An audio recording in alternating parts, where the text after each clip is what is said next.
Rona Fairhead was head of risk in the United States, HSBC North America. And at the time that the Mexican drug cartel money laundering was going on, at the time they were laundering money for terrorists, connections with Al-Qaeda through Saudi Arabia, and this Forex, and virtually all the things that are catching up with HSBC now, she was in charge in America at the time. Well, she was in charge of risk and audit, so she should have known what was going on. She was the head of the BBC as well over the last 3 years. I shouldn't be surprised, really, but the timing was extraordinary. A, before the Tory conference. B, on the day that Nick Robinson sort of wrote an article in The Guardian about the effect that independent media like you people have on the mainstream media. C, the day before, i.e. yesterday, it was announced that HSBC had been fined $175 million in the States for Forex fiddle. I mean, how do these Tories think? It's just extraordinary. And it's completely undemocratic.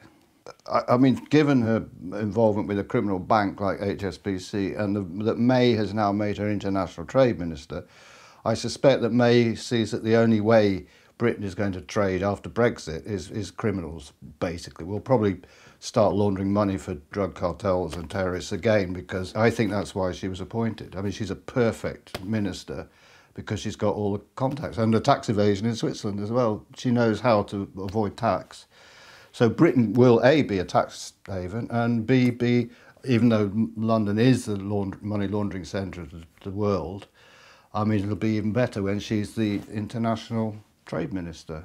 You know, she'll be able to sell money laundering as Britain's great export. During the early part of 2014, there was lots of speculation about who was going to be the new head of the BBC. And was it going to be? And Seb Coe was, even though Cameron had previously, earlier in the year, said he wanted it to be a woman, he then started promoting Seb Coe, which was all very strange. But one name that in all the speculation that wasn't mentioned was Rona Fairhead. Nobody ever knew that she was being considered. On the 30th of June, I found out that HSBC and the FCA had colluded together to lie to me in a Freedom of Information Act request. I did a Freedom of Information Act request and asked them what they'd done about my complaint. And they wrote and said, we really haven't done anything, but because the Office of Fair Trading said that the HSBC were allowed to add these charges in accordance with their contracts, which I knew wasn't true. In fact, it was 100% the opposite. The OFT made an order telling them to stop doing it because their contracts didn't allow it. But my colleague Joel Benjamin, he asked questions at the AGM and then wrote to HSBC after the AGM, following up his question. And they wrote to him and said, the OFT order allowed HSBC to add these charges according to the terms of they're exactly the same wording, exactly the same punctuation, exactly the same paragraphing as the one that the FCA had sent to me. So we caught them out. They colluded, and they've agreed to it. I mean, they've agreed it. They've apologised. The Treasury Select Committee, Jesse Norman, tore them to pieces. Martin Wheatley, who was the head at the time, agreed. Anyway, I blogged about this collusion, and on that very day, my website started being looked at by Dow Jones and the Institute of Securities and Investments, which is the bankers' professional body. And then the following month, this blog, not my complete website, it's not as though people were searching, people were going straight to this blog called Smoking Gun, the BBC, Houses of Parliament, Dow Jones, HFC, HSBC, FCA. Houses of Parliament, it was marked Houses of Parliament Bromley. Now, Joe Johnson was the MP for Orpington, which is in London Borough. Is it Orpington? No. But he's MP for the London Borough of Bromley. So there were all these visits. And during this time, also, Cameron was visiting John Lewis and so on. And then at the end of July, it was announced by Sajid Javid that Rona Fairhead was going to be the new chair of the BBC Trust. And everybody was like, who? She had no broadcast experience. She knew nothing about broadcast TV or radio. Nobody could understand it. And she was also, as everybody knows, a director of HSBC, which she carried on doing even when she was at the BBC. But she always said that her priority was the BBC, which I think means she's probably insane. You know, if you're earning $500,000 and your priority is 100,000, but that's, you know. I've looked into her appointment, how she was appointed, and in my opinion it was unlawful and corrupt, and I can show you why that is, and I read you a couple of things I received. The rules state all new tender documents and contracts over £10,000 should now be published on Contracts Finder, which is a website.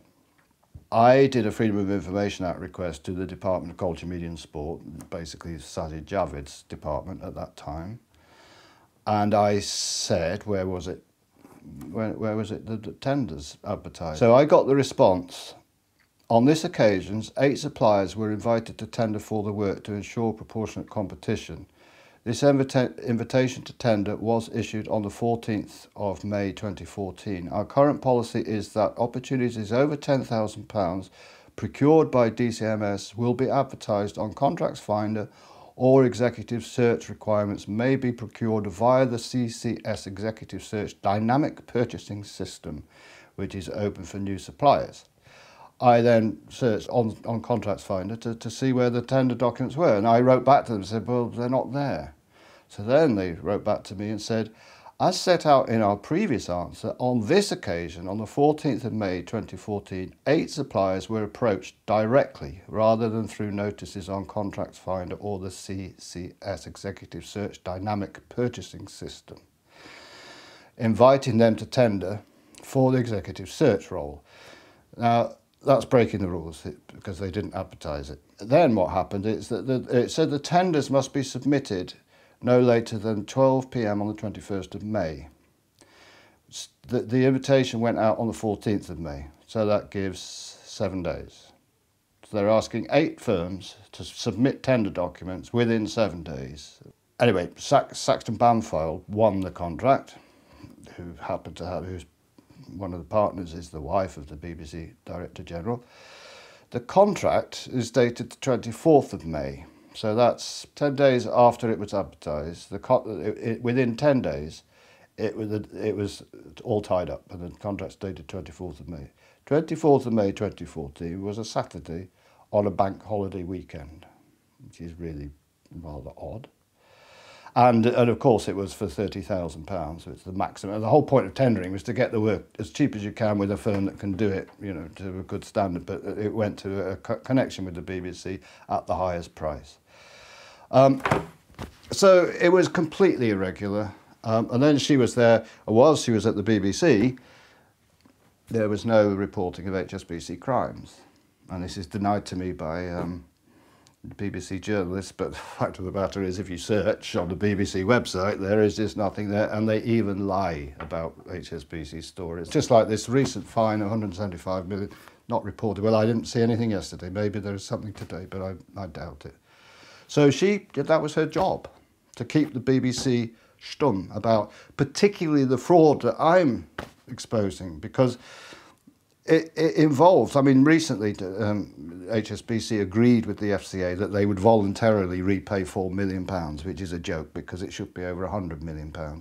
But the reason it's being kept quiet is because HSBC have signed a deferred prosecution agreement in the States, which means they're on probation for 5 years, so they can't be caught out doing anything naughty during that period, so they have to keep quiet about it.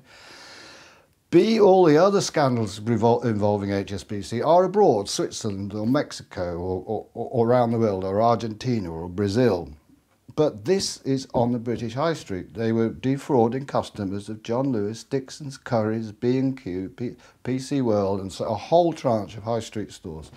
So it would be disastrous and reputationally disastrous for HSBC to have this come out. And it still has not come out. And then we have to talk about her husband, Tom Fairhead. He was a councillor at the Royal Borough of Kensington and Chelsea, which is the borough in which Grenfell is. And he was one of the founders of the Royal Borough of Kensington and Chelsea Tenant Management Organisation. who were responsible for the refurbishment of Grenfell.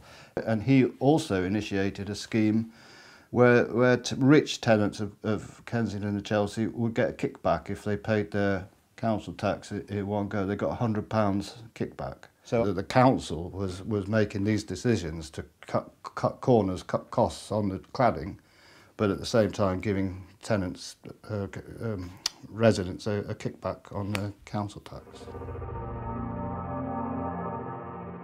I don't know what you call it. I call it corruption. It's just, I mean, there's nothing new about corruption. It's as old as politics. But I've never known it to be so blatant with the Tories at the moment. And as many know, mafia expert Roberto Saviano has said Britain is the most corrupt country in the world, and I believe him. That doesn't mean, you know, if you get stopped by a policeman, you give him 10 quid and he'll let you go. I don't mean that, and he doesn't mean that. He means, and you might say, oh, well, what about Nigeria? What about Afghanistan? The point is, all the crooked money around the world is laundered through the City of London. We are the money laundering capital and a tax haven. You know, all our dependent tax havens is all channeled. It all goes through the City of London. So Rona Fairhead's going to be perfect international trade minister because she can sell, she can market our corruption.